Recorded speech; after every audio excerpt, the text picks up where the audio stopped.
क्या आप जानते हैं कि किसी भी पानी की बोतल पर लिखी एक्सपायरी डेट पानी के खराब होने की नहीं बल्कि उस बोतल के खराब होने की होती है। विराट कोहली केवल इवियन नाम की बोतल का ही पानी पीते हैं। ये पानी की बोतल फ्रांस से लाई जाती है। इसकी कीमत लगभग 600 रुपये प्रति लीटर है। क्या आपको पता है कि ईमेल को हिंदी में क्या कहते हैं? ईमेल को हिंदी में सूचना राजपथ कहते हैं। और ईमेल का आविष्कार किसी अमेरिकी व्यक्ति ने नहीं बल्कि एक 14 वर्षीय भारतीय बालक शिव अय्यादुरई ने 1978 में किया था। और दुख की बात है कि हमारे भारत में बहुत लोग इन्हें नहीं जानते। ट्विटर के लोगों में आप जिस पक्षी को देखते हैं उसका नाम लैरी है। क्या आपको पता है कि पाइनएप्पल को पकने में पूरे 2 साल लगते हैं? ओके शब्द की खोज 1839 में हुई थी, जब एक न्यूज़पेपर ने मजाक में ऑल करेक्ट को ओके लिख दिया था। दरअसल उस समय गलत स्पेलिंग लिखने का फैशन था और लोग ऑल करेक्ट का स्पेलिंग ऐसा लिख रहे थे। यही से ओके शब्द का निर्माण हुआ। क्या आपको पता है कि ऑक्टोपस का ब्लड ब्लू कलर का होता है और ऑक्टोपस में 3 दिल और 9 दिमाग होते हैं। हालांकि उसका मेन दिमाग एक ही है जो सोचने समझने और खतरे की स्थिति में डिसीजन लेने का काम करता है। इस मेन दिमाग के 8 सहायक दिमाग है जो उसके अधीन काम करते हैं। ये 8 दिमाग उनके पैरों में होते हैं और पैर अपनी छोटी से छोटी एक्टिविटी इन्हीं के कहने पर करते हैं। ह्यूमंस के ब्लड में आयरन होता है, लेकिन इनके ब्लड में कॉपर यानी तांबे के साथ साइनोग्लोबिन होता है जो हमारे हीमोग्लोबिन की तरह काम करता है। इसलिए ऑक्टोपस का ब्लड ब्लू कलर का होता है। ऑक्सीजन के प्रवाह में कॉपर आयरन से कमज़ोर है, इसलिए ऑक्टोपस इंसानों से जल्दी थक जाते हैं। खतरनाक लगने वाले ऑक्टोपस में बहुत ही शानदार होममेकर के गुण भी होते हैं। ये कभी भी अपना घर गंदा नहीं रखते और रोज़ सुबह अपने घर की अच्छे से सफाई करते हैं। सफाई में समुद्री रेत हटाना और पिछली रात के बचे खाने को बाहर फेंकना भी शामिल है। ये हर थोड़े दिनों में अपना घर बदलते रहते हैं और किसी भी अंधेरी चट्टान के बीच की सफाई कर उसमें रहने लगते हैं। दुनिया के सबसे पढ़े लिखे पक्षी का नाम है पक। ये एक तोता है जिसने 1728 वर्ड्स याद किए हैं और ये तोता 1995 से गिनीज वर्ल्ड रिकॉर्ड में जगह बनाए हुआ है। ऑस्ट्रेलिया में पाया जाने वाला लायर बर्ड वर्ल्ड के सबसे सुंदर पक्षियों में से एक है। ये पक्षी नकल करने में बड़ा ही कुशल है। ये दूसरे पक्षियों के गाने की, कुत्तों के भौंकने की तथा कारों के हॉर्न के आवाज़ की भी नकल बड़ी आसानी से कर लेता है। क्या आपको अपने दाएं और बाएं हाथों में कन्फ्यूजन रहता है? अगली बार जब भी आपको कन्फ्यूजन हो कि दायां हाथ कौन सा और बायां हाथ कौन सा, तो अपने हाथों को इस तरह से अपने आँखों के सामने रखें। बाएं हाथ में बी लेटर दिखेगा और दाएं हाथ में डी लेटर दिखेगा। इस ट्रिक से आप आसानी से अपना दायां और बायां हाथ पहचान सकते हैं। क्या आपको पता है कि बुक का फुल फॉर्म क्या है? बुक का फुल फॉर्म है big ocean of knowledge. Books हमारे लाइफ का एक पार्ट है जो हमें नॉलेज के साथ साथ कई प्रकार से मानसिक व शारीरिक रूप से फायदा पहुंचाते हैं। अच्छे बुक्स हमारे विचारों को सही राह दिखाते हैं और सही विचारों से ही हम अपने जीवन को सही तरीके से जी सकते हैं। हम जब भी एक दूसरे से मिलते हैं तो हाथ मिलाकर शेक हैंड करते हैं। क्या आपको पता है कि हाथ मिलाने की प्रथा कैसे बनी? पुराने ज़माने में हाथ मिलाना दरअसल इसलिए बनाया गया ताकि पता चल सके कि आप जिस व्यक्ति से मिल रहे हैं उसके हाथों में कोई हथियार तो नहीं है। और हाथ मिलाकर हिलाने से ये पता चलता है कि व्यक्ति ने अपने आस्तीन में यानी स्लीव्स में कोई हथियार तो नहीं छिपा रखा है। साइकोलॉजी कहता है कि यदि आप डिप्रेशन या टेंशन में हैं और इसे तुरंत ख़त्म करना चाहते हैं तो अपने कमरे की पूरी तरह से सफाई कर डालें। ऐसा करने से आपके दिमाग में डोपामाइन रिलीज होता है जिससे आपको खुशी का अनुभव होता है। ये 100% आजमाया हुआ तरीका है, इसे ज़रूर करके देखें। क्या आप जानते हैं कि एडिडास का फुल फॉर्म क्या है? इसका फुल फॉर्म है all day I dream about sports. हमारे देश के जो 3 नाम हैं भारत, हिंदुस्तान और इंडिया, ये कैसे रखे गए?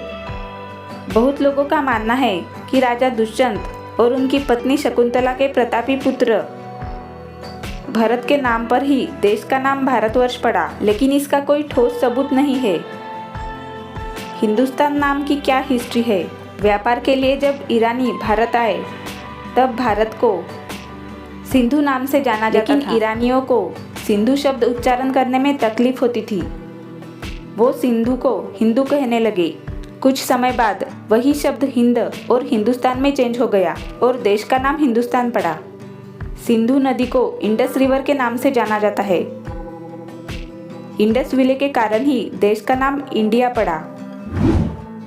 अमेरिका के कुछ हिस्सों में ऐसा फूल पाया जाता है जो दिखने में लिपस्टिक लगाए हुए होठों की तरह दिखता है। इसे साइकोट्रिया इलाटा या हुकर स्लिप कहा जाता है। इन फूलों की 2000 से भी अधिक प्रजातियां हैं। विकिपीडिया में इतना ज्ञान भरा है कि अगर कोई इंसान हर आर्टिकल की सिर्फ हेडलाइंस पढ़े तो सभी आर्टिकल्स पढ़ने में 400 साल लग जाएंगे। विकिपीडिया की स्थापना 15 जनवरी 2001 में की गई थी। ये बात कोई नहीं जानता कि विकिपीडिया का पहला आर्टिकल कहाँ है, जिसका टाइटल है हेलो वर्ल्ड। इस वेबसाइट पर हर एक दिन में 7000 नए आर्टिकल्स पब्लिश किए जाते हैं। इतनी बड़ी वेबसाइट होने के बावजूद भी ये डोनेशन लेती है क्योंकि इस पर किसी भी तरह की कोई ऐड नहीं दिखाई जाती है। क्या आप जानते हैं कि YouTube पर मौजूद सबसे लंबी video 596 hours 30 minutes and 20 seconds की है। यदि आप इसे दिन रात लगातार देखेंगे तो 25 दिन लग जाएंगे। यदि कोई सैटेलाइट आपके घर पर गिरता है तो अंतरिक्ष कानून के अनुसार आपको उस देश की सरकार 74 करोड़ रुपीस का मुआवजा दिया जाएगा। 2 मिनट में झटपट बनकर तैयार होने वाली मैगी हर किसी को पसंद है, लेकिन इस नूडल्स को मैगी नाम किसने दिया? तमाम विवादों के बाद भी इसे बैन क्यों नहीं किया गया? आखिर कैसे आज भी मैगी करोड़ों दिलों की पसंद बनी हुई है? स्विट्जरलैंड में रहने वाले जूलियस मैगी ने 1872 में अपने नाम पर कंपनी का नाम मैगी रखा था। जानकार बताते हैं कि स्विट्जरलैंड में वो इंडस्ट्रियल क्रांति का दौर था। उस वक्त महिलाओं को लंबे समय तक फैक्ट्री में काम करने के बाद घर जाकर कम समय में खाना बनाना होता था। ऐसे मुश्किल समय में स्विस पब्लिक वेलफेयर सोसाइटी ने जूलियस मैगी की मदद ली थी और इस तरह मैगी का जन्म हुआ। जूलियस मैगी ने प्रोडक्ट का नाम अपने सरनेम पर रख दिया। साल 1912 तक मैगी को अमेरिका और फ्रांस जैसे कई देशों के लोगों तक पहुंचाया गया, मगर उसी साल जूलियस मैगी का निधन हो गया। उनकी मौत का असर मैगी पर भी पड़ा और लंबे समय तक इसका कारोबार धीरे धीरे चलता रहा। फिर 1947 में नेस्ले ने मैगी को खरीद लिया और उनकी ब्रांडिंग और मार्केटिंग ने मैगी को हर घर में पहुंचा दिया। सैमसंग साउथ कोरिया की सबसे ज़्यादा कमाई करने वाली जो साउथ कोरिया के जीडीपी का 15% हिस्सा है। हर 60 सेकंड में दुनिया भर में सैमसंग के 100 से अधिक टीवी बेचे जाते हैं। सैमसंग अपने नॉन प्रॉफिटेबल सर्विस सेंटर में हर साल $100 मिलियन मनी डोनेट करता है। 1200 डॉक्टर्स और 2300 नर्सेस काम करते हैं और वहाँ फ्री में इलाज किया जाता है। सैमसंग कंपनी में शुरुआत में सिर्फ 40 लोग काम करते थे, लेकिन अब उनकी संख्या बढ़कर 3,75,000 हो गई है। सैमसंग एक साउथ कोरिया शब्द है जो 2 शब्दों से मिलकर बना है, सैम और संग, जिनमें सैम का मतलब 3 और संग का मतलब स्टार है, यानी 3 स्टार। आपने शायद ही कभी दुनिया की आखिरी सड़क के बारे में सुना है। मैं आपको एक ऐसी सड़क के बारे में बताने जा रही हूँ जिसे दुनिया की आखिरी सड़क कहा। ये सड़क नॉर्वे के आखिरी छोर पर है। इस सड़क का नाम E69 है, जो पृथ्वी का नॉर्थ पोल और नॉर्वे को आपस में जोड़ती है। इस सड़क के आगे कोई अन्य सड़क नहीं है, क्योंकि इसके आगे बर्फ के अलावा सिर्फ समुद्र ही समुद्र दिखाई देता है। E69 एक हाईवे है जिसकी लंबाई करीबन 14 किलोमीटर है।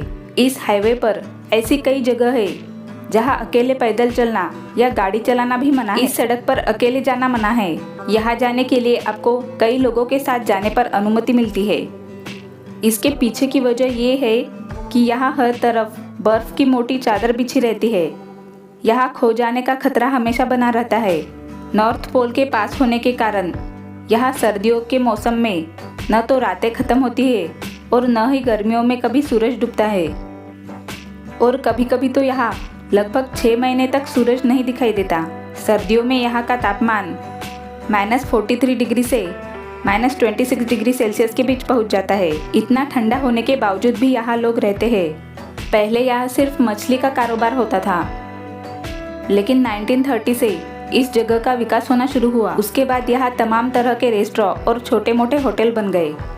अब तो दुनिया भर से लोग नॉर्थ पोल घूमने के लिए आते हैं। यहाँ उन्हें एक अलग दुनिया में होने का एहसास होता है। यहाँ डूबता हुआ सूरज और पोलर लाइट्स देखना अपने आप में बहुत रोमांचक है। यहाँ आपको गहरे आसमान में कभी हरी तो कभी गुलाबी रोशनी देखने को मिलेगी। पोलर लाइट्स को ऑरोरा भी कहा जाता है। ये रात के समय दिखाई देता है। हमारा दिमाग हमारे शरीर के आकार के मुकाबले काफ़ी छोटा है, लेकिन हमारे पूरे शरीर के खून और ऑक्सीजन का 20% पार्ट दिमाग अकेला ही इस्तेमाल करता है। मानवीय दिमाग में लगभग 1 अरब न्यूरॉन्स होते हैं। और क्या आपको पता है कि दिमाग 5 साल की उम्र तक 95% बढ़ता है। मानवीय दिमाग के अंदर 1 सेकंड में 1 लाख केमिकल रिएक्शंस होते हैं। दिमाग की मेमोरी अनलिमिटेड होती है। वो कंप्यूटर की तरह कभी नहीं कहेगी कि मेमोरी फुल हो। पढ़ने और बोलने से बच्चों का दिमागी विकास ज़्यादा होता है, क्योंकि कहानियाँ या किताबों को पढ़ने से बच्चे ज़्यादा कल्पना करते हैं। टीवी देखने की प्रक्रिया में दिमाग बहुत कम इस्तेमाल होता है, इसलिए इससे बच्चों का दिमाग जल्दी डेवलप नहीं होता। हंसते समय हमारे दिमाग के लगभग 5 हिस्से एक साथ वर्क करते हैं। जब हमें कोई इग्नोर या रिजेक्ट करता है तो हमारे दिमाग को बिल्कुल वैसा ही महसूस होता है जैसा चोट लगने पर होता है। हर बार जब हम कुछ नया सीखते हैं तो दिमाग में नई झुर्रियाँ विकसित होती है, और यह झुर्रियाँ ही IQ का सही पैमाना है। अगर 5 से 10 मिनट तक दिमाग में ऑक्सीजन की कमी हो जाए तो यह हमेशा के लिए डैमेज हो सकता है। हम बचपन से ही एक सवाल सुनते आ रहे हैं। वो सवाल है कि पहले मुर्गी आई या अंडा। लेकिन अब इस सवाल का जवाब मिल गया है। साइंटिस्ट ने इसका पता लगाया है कि दुनिया में पहले मुर्गी आई या अंडा। UK के साइंटिस्ट ने इस पर काफ़ी रिसर्च की। लंबे समय तक रिसर्च करने के बाद साइंटिस्ट को आखिरकार कामयाबी मिल गई। उन्होंने इस बड़े सवाल का जवाब खोज निकाला। वैज्ञानिकों के रिसर्च से पता चला कि दुनिया में पहले मुर्गी आई और बाद में अंडा आया था। सबसे खास बात यह है कि मुर्गी के बिना अंडा पैदा नहीं हो सकता। रिसर्च में पाया गया है कि अंडे के खोल यानी एग्स का जो बाहरी शेल होता है उसमें ओवोक्लाइडिन नाम का एक प्रोटीन होता है, जिसके बिना अंडे की खोल नहीं बन सकती। और ये प्रोटीन सिर्फ और सिर्फ मुर्गी के गर्भाशय में ही बनता है। इसलिए जब तक मुर्गी के गर्भाशय से यह प्रोटीन अंडे के निर्माण में इस्तेमाल नहीं होगा तब तक अंडा नहीं बन सकता। इस बात से अब यह साफ हो चुका है कि दुनिया में सबसे पहले मुर्गी आई थी और उसके बाद अंडा आया था।